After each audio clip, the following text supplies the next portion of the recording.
আসসালামু আলাইকুম। হ্যালো প্রিয় লিসেনার্স, কেমন আছো তোমরা? আশা করি যে যেখান থেকে আমাকে শুনছো অবশ্যই তোমরা ভালো আছো, ভালোর দলে আছো। এপার বাংলা ওপার বাংলা যে যেখান থেকে ভৌতিক গল্প শোনার জন্য রেডি হয়েছো, প্রস্তুতি নিয়েছো, সকলকে শুভেচ্ছা জানিয়ে আজকে একটা ভৌতিক হারহিম করা ভৌতিক গল্প তোমাদের মাঝে উপস্থিত করব। আজকে শাহরিয়ার কবিরের লেখায় নিশাচরের বাড়ি গল্প পাচ্ছে। আমি বাদরুর রায়হান আছি তোমাদের সঙ্গে।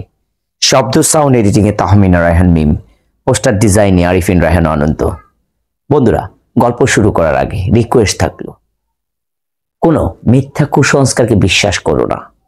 আমার ইউটিউব চ্যানেল মিথ্যা কুসংস্কারকে বিশ্বাস করে না, প্রশ্রয় দেয় না। আশা করি তোমরা মিথ্যা কুসংস্কার সমাজে সরাবে না। শুধু এন্টারটেনমেন্ট হিসাবে ভৌতিক গল্প উপহার দেয়াই হচ্ছে আমার কাজ, অন্য কিছু নয়। গল্পের মধ্যে যদি মৃত কিংবা জীবিত ব্যক্তির সাথে গল্পের কিছু কাহিনী মিলে যায় সেটা একান্তই কাকতালীয়, এর জন্য লেখক কিংবা পাঠক দায়ী নয়। তবে আজকে এটা বলবো যে ভৌতিক গল্প বিশ্বাস করো বা না করো, তোমরা ছোট থেকে বড় পর্যন্ত এখন পর্যন্ত সবাই কিন্তু ভৌতিক গল্প শুনে শুনেই বড় হয়েছ। তাই বিশ্বাস করা না করা কেবল তোমার উপর নির্ভর করে। আমরা গল্পে ফিরে যাই। নিশাচরের বাড়ি। ভয় পেতে মজা লাগে। রাঙা দাদুর গল্প না শুনলে শামুরা কোনো দিনই বুঝতে পারতো না। নিশির গল্প শোনার পরের দিন সকালে ওরা জানতে পারলো মধ্যরাতে ছোটন নিশির ডাক শুনেছে। রাতের আসরে এই কথা রাঙা দাদু কোনো যেতেই তিনি ধোয়া পড়ে ওর বুকে ফু দিলেন। বললেন, খবরদার, রাতে কেউ 4 বার না ডাকলে দরজা খুলবি না যেন। শামু বললেন, তুমি যা বলো, আমাদের পীরের বংশ, ওরা কেউ আমাদের কোনো ক্ষতি করতে পারবে না। রাঙা দাদু কষ্টে হাসলেন। পীর ছিলেন আমাদের দাদা, ওদের দোয়া আছে বলেই তো আমি এখনো এত কিছু পাল্লায় পরেও বেঁচে আছি। তোরাও যেমন জখের বাড়িতে দিব্যি আছিস, মুরব্বীদের দোয়া না থাকলে এমন হয় না। তবে দিন যত যাবে দোয়ার জোর তত কমে যাবে। তোরা তো আর সেই সব আমল করিস না, বুঝিস না তোদের বাবা চাচারা কি শিক্ষা দিয়েছে তোদের। ছোটনকে নিশি ঢেকেছিল বলে সারাদিন বাড়ি ভাট নিয়ে ঘুরতে বেরিয়েছে বলল। আর কিসের পাল্লায় পড়েছিলি রাঙা দাদু তাই বলো না। আলা ভোলার লণ্ঠনের ফাঁকে ফাঁকে গোবর গুড়গুড় শব্দ করতে রাঙা দাদু বললেন, কত কিছু পাল্লায় পড়েছি বলে শেষ করা যাবে না। কেন যাবে না? এটা একটা বড় বলাই না, সবটুকু বলতে হবে। ছোটরা সবাই আবার হইচই করে দিল। শোনো তাহলে। একটু নড়েচড়ে তাকিয়ে ঠেস দিয়ে আরাম করে বসলেন রাঙা দাদু। আমি তখন বড় দাদার খপর পেটা খেয়ে বাড়ির পাট মিটিয়ে দিয়েছি। কয়েক বছর বন বিভাগে চাকরি করে সেটাও ছেড়ে দিয়েছি। কিছু একটা তো করে খেতে হবে। ঢুকলাম এক ঔষধ কোম্পানিতে। ওদের কাজের সেবায় আমাকে সুন্দরবনের কাছাকাছি এক জায়গায় যেতে হয়েছিল। জায়গাটা খুলনা থেকে 26 মাইল দক্ষিণ পশ্চিমে। কোনো রকমের চলার মতো রাস্তা আছে, তবে প্রথম বিশ্বযুদ্ধের পর থেকে যে রাস্তায় কোনো মেরামতের ছাপ পড়েনি এটা যে কেউ বলে দিতে পারবে। ভাগ্যিস জিপে যাচ্ছিলাম, অন্য কোনো গাড়ি না হলে সামলানোটা কত কষ্ট হতো জানিস। সঙ্গে কেউ ছিল না, জাকনির বয়ে খুব আস্তে আস্তে চালাচ্ছিল। ভাঙা রাস্তার জন্য ইউনিয়নের কাউন্সিলর দায়ী করলে একটু অবিচার হবে। রাস্তার দুপাশে জনমানুষের বিশাল সারা শব্দ নেই। তখন পৌষের শেষ বিকেল। কদাচিৎ পথে খড়ের বোঝা মাথায় 2-1টা লোক চোখে পড়েছিল। ঘরবাড়ি দূরে দূরে, পুরো অঞ্চলটা যেন পরিত্যক্ত বলে মনে হচ্ছিল। দেখে মনে হয় বহুদিন আগে হয়তো এখানে লোকজন আনাগোনা ছিল, বসতি ছিল। হয়তো কোনো কারণে জায়গা এমন বিরাম হয়ে গেছে। যাচ্ছিলাম এক হাটে, সেখানে একজন ডাক্তারকে কিছু ঔষধের প্যাকেট দিয়ে আসতে হবে। রাতটা তখন ওখানে কাটিয়ে সকালে ফিরে আসব। আমার উপর মোটামুটি এই ধরনের নির্দেশ দেওয়া হয়েছিল। ভাবলাম ডাক্তারের কাছেই শোনা যাবে জায়গাটার দৈন্যদশা কেন এরকম। বাইরে কোথাও খাবারের অভ্যাস নেই, সেই জন্য ছোট্ট একটা টিফিন ক্যারিয়ারাতে জন্য খাবার নিয়েছিলাম। একটু পরে পেরিয়েছি ঠিক বলতে পারবো না। মাইল মিটার দেখে উঠলে কোনো লাভ হবে না। আমার নরবরে জিপটা স্পিডের কাটা, মাইলের গড় সব কিছু যেন পৌষ কনকনে হাওয়ায় জমে গিয়েছে, কোনোটাই কোনো কাজ করছিল না। তাতে মাথা ব্যথা কোনো কারণও ছিল না, ব্রেক ভালো কাজ করছিল না, তাও ভয় পাওয়ার কোনো কারণ ছিল না, কারণ আমি যথেষ্ট আস্তে আস্তে চালাচ্ছিলাম তো বটেই। তাছাড়া পথের মানুষ দূরে থাকে, কুকুর বেড়াল চোখে পড়ছিল না। মোদ্দা কথা, কোনো রকম বিপদের সম্ভাবনাই ছিল না। আপন মনে এমন চাঁদের আলো, মরি যদি সেও ভালো, গাইতে গাইতে দিব্যি খোশ মেজাজেই যাচ্ছিলাম। বেশ, আকাশ থেকে সূর্য তখন বিদায় নেয়নি, তাতে কিছু আসে যায় না, কিন্তু বিপদ বাঁধলো তখনই যখন গং গং ঘং ঘং কটা একটা বিদ্যুতের শব্দ, ইঞ্জিনটা বন্ধ হয়ে গেল। বারবার স্টার্ট নিতে গিয়েও কোনো ফল হলো না। ফুয়েল ঠিকই আছে, নেমে বনেট খুলে দেখলাম ব্যাটারি ডাউন হয়ে গেছে, যার সাধারণ অর্থ হলো ধাক্কা না লাগানো ইঞ্জিন আর কথা কইবে না। অন্ধকার না হইতেই চোখে অন্ধকার দেখলাম। রাস্তায় যে অবস্থা, নিজের সুইচ অন করে ধাক্কা দেওয়া ছাড়া আর কোনো কাজ নেই। একথা ভাবতে গা হিম হয়ে গেল।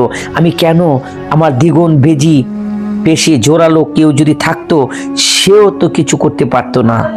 আমি হলপ করে বলতে পারি,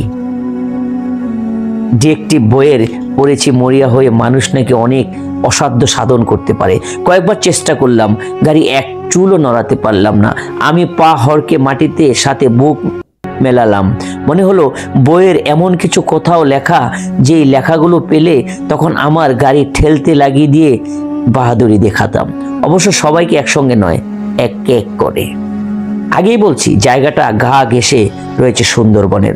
রাতের বেলায় একটা রয়্যাল বেঙ্গলের সাথে যে আমার মোলাকাত হবে না, একথা জোর গলায় কেউ বলতেও পারবে না।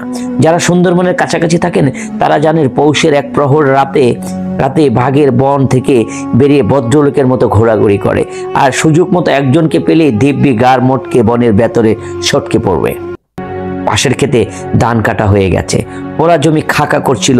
সেই মুহূর্তে আমার মনে হলো শূন্য জমিটা যেন প্রচুর সরেসা ফুল ফুটে আছে, কেমন যেন সবুজ হলুদ। ভয়ে আমি দিশাহারা হয়ে উঠলাম। আন্দাজের উপর হিসাব করলাম, আমাকে আরো কয় মাইল পাড়ি দিতে হবে যদি হাটে যাবার কোনো ইচ্ছে থাকে। অবশ্য বাঘের পেটে যাবার ইচ্ছা হলে এই এক গজ হাঁটার কষ্ট স্বীকার করেও কোনো মানে হয় না। গন্ধে গন্ধে তারা ঠিকই বুঝে বের করে নেবে। মানুষ চিনতে কিন্তু তারা ভুল করে না, কিন্তু বাঘ ভুল করে না, এরকম কথাও আমি শুনেছি বহুবার। বাঘের পেটে যাবার বিন্দুমাত্র ইচ্ছা আমার নেই, তবু হেঁটে যেতে পথ ভুল করে বাঘের পেটে যাওয়া যাবে না। নিরাপত্তা মানুষের দূরে থাকা খোদ বাঘও দিতে পারে না। এই নিয়ে বেশিক্ষণ মাথা ঘামানো নিরাপদ নয়। পৌষের সন্ধ্যায় নরম সূর্যটা ডুবতে ডুবতে আমার অবস্থার কথা ভেবে হয়তো আফসোস করছিল, তবে রসিকতা করার জন্য অন্য দিনের চেয়ে সেই দিন যেন বেশি তাড়াতাড়ি ডুবেছিল, এটাই আমার মনে সন্দেহ হইল। আসন্ন রাতে সম্ভাব্য কিছু ঘটনা কথা মনে হতে আমি একেবারে মরিয়া হয়ে উঠলাম। বাঘ ছাড়া চোর ডাকাতের কথা মনে হলো। সুন্দরবনের অঞ্চলটা চোর ডাকাতের খ্যাতি যথেষ্ট, কেউ কম ভয়ানক নয়। রাতের আগেই আমাকে একটা আস্তানা খুঁজে বের করতেই হবে। চারপাশে তাকালাম, চিৎকার করলাম, চিৎকারের ধ্বনি হলো না, কিন্তু তাতে কোনো লাভ হলো না। কোথাও কোনো শব্দ নেই। আমি অবাক হলাম, সন্ধ্যার সময় অথচ একটা পাখির ডাকও শুনতে পেলাম না। চারদিকে তাকিয়ে আবার চিৎকার করলাম, কেউ এখানে আছেন কিনা। প্রতিধ্বনি হলো এখানে ওখানে এখানে ওখানে। সঙ্গে সঙ্গে আমি ভীষণ রকম চমকে উঠলাম। ঠিক সেই মুহূর্তে সূর্যটা হারিয়ে গেল। পাগলের মতো এখানে সেখানে ছুটাছুটি করতে লাগলাম, কোথাও যদি মানুষের কোনো সারা শব্দ পাওয়া যায়। পশ্চিমে বেশ দূরে একটা টিলের মতো দেখতে পেলাম। হঠাৎ দেখি সেখানে একজন মানুষ বসে আছে। চমকানোর কারণ, এখানে টিলে আর মানুষটিকে একা। আগে লক্ষ্য করিনি মানুষটি কে, আগে কোথায় ছিল। এইসব কথা না ভেবে ছুটলাম টিলার দিকে। মানুষের সঙ্গে লাভই ছিল তখন আমার কাছে বেশি জরুরি। সূর্য নেই। টিলার কাছে পৌঁছতে আলোর শেষ রাশিটুকু আকাশ থেকে মুছে গেছে। একটা ফিকে কুয়াশা ভেজা নামতে লাগলো চারপাশে। আমি হাঁপাচ্ছিলাম। জোরে জোরে নিঃশ্বাস ফেলতে ফেলতে মানুষটার কাছে এসে দাঁড়ালাম। অবাক হয়ে দেখি একজন মহিলা, ভদ্র মহিলাই বলা উচিত, মাথায় কাপড় দেওয়া। তখনও তিনি আমার দিকে তাকাননি, হয়তো লক্ষ্য করেনি। পশ্চিম আকাশে তাকিয়েছিলেন পাথরের মূর্তির মতো। দম নিয়ে বললাম, আপনার বাড়িতে রাত কাটানোর একটু আশ্রয় পাবো কি? আমি হাটে না, আমাকে কথার মাঝখানে থামিয়ে দিয়ে কক্কর স্বরে বলে উঠল ভদ্র মহিলা, যেন তিনি এ কথা বলার জন্যই তৈরি ছিলেন। আমার বাড়িতে অসুবিধা আছে বলে ঘুরে তাকালেন। আমি একটু চমকে উঠলাম। ভদ্র মহিলার মুখটা আগুনের বিচ্ছি ভাবে জ্বলসে গেছে, একটা চোখও নেই। অপর চোখ দুটি সেই সন্ধ্যার আলোতে দেখলাম ভয়ানক রক্তাক্ত বিভৎস রকম বাইরে ঠেলে বেরিয়ে আসছে। আমি একটু ইতস্ত করে বললাম, কিন্তু ভেতরে ভেতরে আমি মরিয়া হয়ে উঠেছি। আশ্রয় যেভাবে হোক আমাকে পেতে হবে। অপরাধীর মতো মাথা নিচ করে বললাম, বড় বিপদে আছি মা, হাটে যাবার কোনো পথ দেখছি না, গাড়িটা হঠাৎ বিকল হয়ে গেছে, দয়া করে আপনাকে আপনার ছেলের মতো ভাবুন না আমাকে। ভদ্র মহিলা ফিসফিস করে বললেন, ছেলে? ভয়ে আমি বিকল হয়ে বললাম, ছেলেই তো মনে করুন মা, আমার যদি বেঁচে থাকতে হয় তাহলে তিনি আপনার মতোই তো হতেন। আমার মা বেঁচে থাকলে। তিনি বিড়বিড় করে বললেন, মা মা কি যেন বললেন। তিনি আবার ঘুরে পশ্চিম আকাশে তাকালেন, খুব আস্তে করে বললেন, বাড়িতে আমি একা থাকি। আমি সঙ্গে সঙ্গে বললাম, আমার জন্য আপন কিছু করতে হবে না মা। তিনি তেমনি আস্তে বললেন, আমার সে ক্ষমতা নেই। তারপর ঘুরে বললেন, এসো আমার সঙ্গে। কথা না বলে তাকে অনুসরণ করলাম। প্রচুর গাছ, অনেক বছরের পুরানো শাল আর দেবদারু, রীতিমতো ঠাস বুনুটো। এরই গাছের জন্য ভেতরে সমস্ত দোতলা বাড়ি আগে চোখে পড়েনি। বহু বছরের জ্বর জপটাই বাড়ির ওপর দিয়ে বয়ে গেছে। চেহারা দেখেই বোঝা যায় দরজা জানালা ভাঙা কোথাও একেবারে নেই। পলতেস্তার খসে ইট বেরিয়ে আসছে। সারা দেয়ালে অস্কস আর বটের চারা স্বচ্ছ শেকড় মেলে রেখেছে। অনেকগুলো প্রশ্ন মনে বীর জমালো। এই বিরাট জায়গায় কেন এই বাড়িটা? ভদ্র মহিলা কেনই বা একা থাকেন? একা তার চলে কি করে? এমনিতে তো অনেক প্রশ্ন, কিন্তু সব আমাকে চেপে ধরতে হলো। ভদ্র মহিলা বাড়ির ভেতরে ঢুকতে চৌকাঠ ধরে থেমে দাঁড়ালেন। বিস্মিত হয়ে আমি দাঁড়িয়ে পড়লাম। তিনি পেছনে না তাকিয়ে বললেন, দেখো, তোমাকে একটা কথা বলি, তোমার ভালোর জন্যই বলছি। আমার বাড়িতে অনেক কিছুই তুমি দেখতে পাবে যাতে তোমার মনে প্রশ্ন জাগতে পারে। আমি চাই না তুমি কোনো প্রশ্ন আমাকে করে বিরক্ত করো, সবকিছু সহজভাবে নিতে চেষ্টা করো। বলেই তিনি ভেতরে ঢুকলেন। আমি আবার তাকে অনুসরণ করলাম। তখন আমার ভয় হলো, চোর ডাকাতের হাতে পড়িনি তো, বলাও যায় না, হয়তো এসে আড্ডা চিনে গেছে। জীবনের বহু বিপদে পড়েছি, বহু অভিজ্ঞতা হয়েছে, যার জন্য বহু বিপদের হাত থেকে অবনীয় উপায়ে রক্ষাও পেয়েছি। আমার সবচেয়ে বড় অভিজ্ঞতা হচ্ছে, বিপদ কখনো উত্তেজিত হতে, মাথা গরম করতে নয়। যতক্ষণ তুমি ঠান্ডা থাকবে ততক্ষণ বিপদের হাত থেকে উদ্ধার পাবার কথা ভাবতে পারবে। কিন্তু যদি তুমি উত্তেজিত হও, তখন আর কোনো রক্ষা নেই, সবকিছু গোলমাল হয়ে যাবে। অনেক সহজ পথ তুমি ভুলে যাবে, আর কখনো হাল ছাড়বে না। তোমার নিঃশ্বাস যতক্ষণ বইছে ততক্ষণ তুমি বাঁচার আশা করতে পারো। বুদ্ধিটাকে যত পারো খেলাতে চেষ্টা করো। আমি ঠিক করে ফেললাম, একেবারে বেগোয়ারের মরা সম্ভব। আমাকে তৈরি থাকতে হবে, পালানোর চেষ্টা করা উচিত হবে না। আমার কাছে এই জায়গা কোনো ঠিকানা জানা নেই, কিন্তু ডাকাতেরা সব নখধর্মে থাকার কথা। যেই মুহূর্তে তারা খবর পাবে আমি পালিয়েছি, তখনই সতর্ক হয়ে যাবে। তখন কেন জানি আমার মনে হচ্ছিল এই ভদ্র মহিলা আমার কোনো ক্ষতি হতে দেবে না। তার কথা মতোই চলাটা বেশি উচিত হবে। অনেকগুলো ঘর পেরিয়ে একটা ঘরে এসে তিনি বললেন, তুমি এ ঘরে থাকতে পারো, চাদরটা ঝেড়ে ফেলো, আমি একটা কম্বল এনে দিচ্ছি। ঘরটা প্রখণ্ড, আসবাবপত্র খুব বেশি নেই। তাকে বললাম, আমার খাবারগুলো গাড়িতে রয়ে গেছে, আপনি যদি বলেন তাহলে নিয়ে আসি, রাতে হলে আরো অসুবিধা হবে। তিনি একটু চঞ্চল হয়ে বললেন, আগে কেন আনুনি? তুমি যাও, ছুটে যাবে আর ছুটে আসবে। আমি দরজায় দাঁড়ালাম। আমি ছুটলাম, এক দৌড়ে রাস্তার গাড়িটার কাছে এলাম, টিফিন ক্যারিয়ারটা নিলাম, একটা টর্চ নিলাম, আর কি মনে হতে হাত দেড়েক লম্বা লোহার স্ক্রু ড্রাইভারটা কোমরে গুঁজে নিলাম। ভদ্র মহিলার রাত হওয়ার কথা কেন চঞ্চল হয়ে উঠে গেছে ঠিক বুঝতে পারছিলাম না। শুধু মনে হলো তিনি সত্যি আমার ভালো চান। টর্চের আলোয় ফেলতে ফেলতে এসছিল। তিনি দরজার চৌকাঠ ধরে দাঁড়িয়েছিলেন। আমি আসতেই খুব শান্ত অথচ কঠিন গলায় আস্তে আস্তে বললেন, আমার এখানে টর্চ জ্বালাতে পারবে না, আমি আলো সইতে পারি না। থম থম অবস্থা। আমি থতমতো খেয়ে বললাম, তাই হবে মা। তিনি আবার নরম স্বরে বললেন, ঘরের দরজা ভালোভাবে বন্ধ করবে, খাবার খেয়ে শুয়ে পড়বে। মাথা নেড়ে ঘরে ঢুকলাম। তিনি চলে গেলেন। টপ করে একটা টর্চের আলো জ্বালালাম।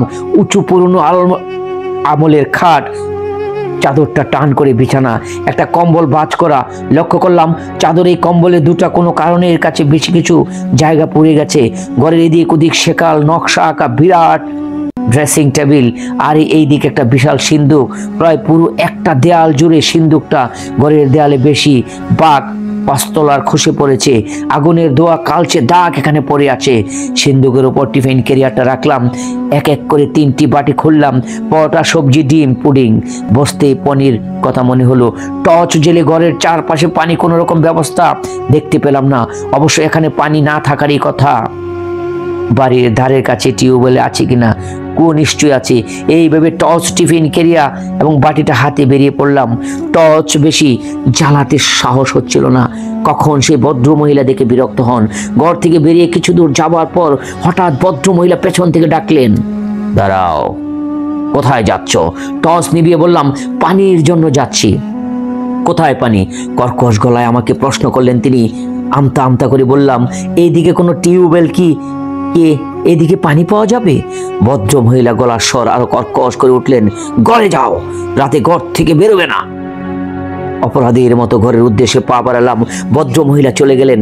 ঘরে ঢুকতে হঠাৎ খট করে একটা শব্দ হলো। টর্চের আলো ফেললাম, কেউ কোথাও নেই। মনে হলো ভুল শুনেছি না তো। বুকটা কেঁপে উঠলো, ভুল কে শুনবো? আমার মাথা কি ঠান্ডা রাখতে পারছি না, কিন্তু গরম করলে যে অঘটন ঘটে যাওয়ার সম্ভাবনা। সামান্য কিছু খেয়ে শুয়ে পড়া দরকার। এইভাবে সিন্দুকটার কাছে এলাম, টর্চের আলো ফেলতে চমকে উঠলাম। কি টিফিন ক্যারিয়ার খাবারগুলো কোথায়? একটু আগে সেখানে 2টো পরোটা, 2টো ডিম, মামলেট, ফুলকপি, আলু ভাজি সবই তো ছিল। কে হলো এই ঘরে? ভদ্র মহিলা ছাড়া এই বাড়িতে আর কেউ থাকে না বলে মনে হয়। তবে তিনি কে? তার সঙ্গে তো দেখাই হলো, আর পর কে হতে পারে? এত কম সময়ের পক্ষে খাবারগুলো সরানো সম্ভব নয়। তাছাড়া তিনি রসিকতা কেনই বা করবেন? আবার মনে হলো হয়তো বাড়িতে লোকজন নেই, খাবার কিছু নেই, বাইরে লোকের কাছে চাওয়াটা লজ্জার মনে হবে। প্রত্যেকটা প্রশ্ন একটা জবাব খুঁজে নিচ্ছিলাম। পুডিংটুকু খেয়ে এই নিয়ে হয়তো আবার মাথা ঘামাবো না। কিন্তু পুডিং থেকে সিন্দুকটার উপর থেকে যখন উঠেছি তখন একটা অদ্ভুত ঘটনা ঘটলো, যার কথা মনে হলো আজ বুক কেঁপে ওঠে। টর্চে খাবার সময় জ্বালিয়ে রেখেছিলাম, বসেছিলাম সিন্দুকের উপর। খাবার শেষ হলে মনে হলো সিন্দুকের ভেতর থেকে কে যেন উপরের দিকে চাপ দিচ্ছে। নামতে সিন্দুকের ডালটা সামান্য ফাঁকা হলো, সঙ্গে সঙ্গে শরীরের সমস্ত রক্ত মাথায় উঠে এলো। টর্চের আলোতে স্পষ্ট দেখতে পেলাম আমার টিফিন ক্যারিয়ার, পারোটা, সব কিছু অংশ সিন্দুকের ভেতর, আর বাটিটা বাইরে। ধীরে ধীরে সিন্দুকটা ভেতরে অদৃশ্য হয়ে গেল। সঙ্গে সঙ্গে ভারী ডালাটা পড়ে গেল। পাগলের মতো সিন্দুকের ডালাটা প্রাণপণ ওঠার চেষ্টা করলাম। হাতে লাগানোর পর মুহূর্তে মনে হলো এই অসাধ্য সাধন আমার কেন 10 জনের দ্বারাও সম্ভব নয়। ব্যাপারটা সম্পূর্ণ অস্বাভাবিক আর ভৌতিক মনে হলো। এই বাড়িটা মানুষের দরাছোঁয়ার বাইরে অন্য কোনো অশুভ শক্তির প্রভাব আছে। সমস্ত কিছু অশরীরী কোনো শক্তির দ্বারা নিয়ন্ত্রিত হচ্ছে। মানুষের কোনো ক্ষমতা কাজে লাগবে না। আমার ভেতর থেকে কে যেন বলে উঠলো, পালাও, আর এই মুহূর্তে এখানে থাকা উচিত হবে না, টর্চ জ্বালাও না। মহিলাটা টের পেয়ে যেতে পারেন। আস্তে আস্তে পা টিপে টিপে দরজার কাছে এলাম। খুট করে সিটকিটা নামিয়ে দরজাটা ফাঁক করলাম, আর সঙ্গে সঙ্গে ভূত ডাকার মতো চমকে উঠলাম। দরজার সামনে সেই মহিলাটি দাঁড়িয়ে। বারান্দার পাশ থেকে আসা চাঁদের আলো এই মহিলাকে ভয়ানক মনে হলো। চাপা কণ্ঠ শুনতে পেলাম, কোথায় যাচ্ছ? আমি বললাম, চলে যাব, এখানে থাকা আমার পক্ষে সম্ভব নয়, আপনি আমাকে ছেড়ে দিন। আমার গলার স্বর কাঁপছিল, পুরো শরীরটা কাঁপছিল। মহিলার পেছন থেকে বাড়ি ফ্যাঁস ফেঁসে গলায় কে যেন বলল, এখান থেকে কেউ জীবিত ফিরে যেতে পারে না। লম্বা সরে 6 ফুট উঁচুর মতো, গায়ে বাড়ি আলখাল্লা একজন পুরুষের সামনে এগিয়ে এলো। মহিলা চঞ্চল হয়ে উঠলেন, পুরুষের হাত দিয়ে সরিয়ে কঠিন স্বরে বললেন, এ কোনো ক্ষতি তুমি করতে পারবে না। পুরুষটি ধাক্কা মেরে মহিলাটিকে মাটিতে ফেলে দিবে। সরো, পথ ছাড়ো, ওদের জন্য অনেক রক্ত লাগবে, মানুষের তাজা রক্ত, এভাবে একে ছেড়ে দিতে পারি না। আমি শুধু অনুভব করছি এখনো জ্ঞান হারাইনি। 1 পা 2 পা পিছিয়ে গেলাম। লোকটি আস্তে আস্তে এগিয়ে এলো, আমি আরো পিছিয়ে গেলাম। ছুটে যাবার শক্তি আমি হারিয়ে ফেলেছি। লোকটি আমার অক্ষমতার কথা জেনেই আস্তে আস্তে এগোচ্ছে। আমি আরো পিছিয়ে গেলাম। পা দুটো অসম্ভব ভারী হয়ে গেল। পেছনের দেয়ালের সঙ্গে আমার পিঠ ঠেকা, আর যাবার পথ নেই। লোকটা এক পা করে এগিয়ে যাচ্ছে, হাত দুটো সামনে মেলে ধরল। আর পা দু এগিয়ে সেই লোকটা আমার গলা টিপে ধরবে, দেখেই মনে হবে অসুরের শক্তি রয়েছে ওর গায়ে। তখনই আমার মনে হলো আমি এখন বেঁচে আছি, আমাকে বাঁচতে হবে। শরীরের শক্তি ফিরে পেলাম, কোমরের বেল্ট গোজা স্ক্রু ড্রাইভারটার কথা মনে হলো। আর এক পা বাঁ হাতে টর্চটা ঠিক মুখের উপরে জেলে টেনে ধরে বিদ্যুতের বেগে স্ক্রু ড্রাইভারটার উপর চোখের উপর ঢুকিয়ে দিলাম। একটা মরণ চিৎকার করে লোকটা দুহাত মুখ ডাকলো। সেই দিকে কালক্ষেপণ না করে আমি ছুটে বেরিয়ে এলাম। আমি ছুটলাম, পেছনে বাড়ি পায়ের শব্দ, টর্চের আলো জেলে প্রাণপণ ছুটলাম। পায়ের শব্দ ক্রমশ বাড়ছে, আমি দিক বিদিক না জানিয়ে জ্ঞান শূন্য ছুটছি। যেভাবেই হোক এই পিচাসপুরি থেকে আমাকে পালাতে হবে। রাস্তায় উঠে ছুটছিলাম আমার সামনের দিকে। সে রাতে এরকম ছুটতে ছুটতে ডাক্তারের বাড়ি গিয়েছিলাম। ওখানে পৌঁছানোর সঙ্গে সঙ্গে জ্ঞান হারাই। পরে আমার মুখে সব কথা শুনে ডাক্তার 1 মিনিট ধরে থ মেরে বসে রইল। তারপর বললাম, আপনি বেঁচে আছেন তাহলে? আমি বললাম, বেঁচে আছি, দেখতেই পাচ্ছি। ও বাড়ির ওপরে কারা? ডাক্তার একটু ইতস্ত করে বললেন, ওরা কোনো জীবিত মানুষ নয়, আবার মৃতও নয়। বহুকাল আগে ওটা ছিল এক অত্যাচারী জমিদারের বাড়ি। ভয়ানক অত্যাচারী ছিল জমিদার, অনেক মারবার চেষ্টা করেছিল, পারেনি। জমিদার ছিল পিচাস সিদ্ধ। একদিন গ্রামের সমস্ত প্রজা খেপে গিয়ে জমিদারের বাড়ি আগুন ধরিয়ে দেয়, বাড়ির সবাই পুড়ে মারা যায়। পরে লোকেরা দেখল পিচাসের মরেনি, মানুষের রক্ত খেয়ে ওরা বেঁচে রয়েছে। শেষে আস্তে আস্তে এরকম পুরো গ্রাম বিরাম হয়ে গেল। রাঙ্গা দাদুর গল্প শেষ হতেই বড় পিদি দাদু এসে তারা লাগালেন। তাদের খাবার নিয়ে বৌমারা কতক্ষণ বসে থাকবে, শীঘ্রই নিচে গিয়ে খেয়ে আয়। রামু ফিসফিস করে শামুর কাছে জানতে চাইল, পিচাসরাকে ডিম পাড়াটা খায় দাদা? শামু চাপা গলায় ধমক দিয়ে বলল, চুপ কর হারামজাদা। রাঙ্গা দাদুর কানে গেল, আর গল্প শুনতে হবে না।